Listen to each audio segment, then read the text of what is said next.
Now, let's talk about how temperature affects how well an enzyme works, using amylase as an example. Amylase is an enzyme that breaks down starch into a sugar called maltose. To see how it works at different temperatures, we set up a simple experiment. First, we take a small amount of amylase solution, just 5 cm3, and split it into 3 test tubes. We label them A, B, and C, putting 1 cm3 of amylase in each tube. Then, we take another solution that contains starch. This is what the amylase will break down. We measure 5 cm3 of starch solution into 3 more test tubes, which we label 1, 2, and 3. Into each of these starch tubes, we add a few drops of iodine.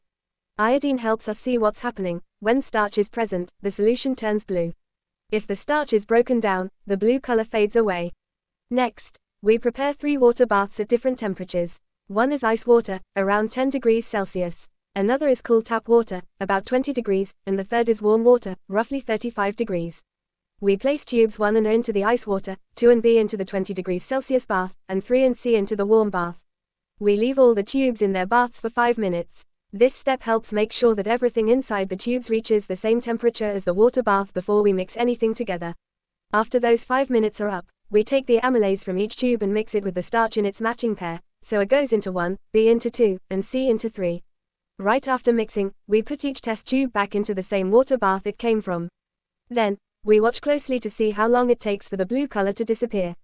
This color change shows us how quickly the amylase is breaking down the starch. By comparing the speed of the reaction at different temperatures, we can see how temperature affects the enzyme's activity. The warmer temperature might speed it up, while the colder one might slow it down. The diagram with the experiment shows exactly how we set everything up and also reminds us to wait 5 minutes before mixing the solutions. So, in the end, we will observe that the temperature has a clear effect on how well amylase works to break down starch. In our experiment, the reaction happened most quickly at around 35 degrees Celsius, which suggests that this is close to the enzyme's optimum temperature, where it works best. At colder temperatures, like 10 degrees Celsius and 20 degrees Celsius, the reaction was slower. This is because low temperatures cause molecules to move more slowly, leading to fewer collisions between the enzyme and starch molecules, which slows down the reaction. However, the enzyme was not denatured at any of the temperatures we tested.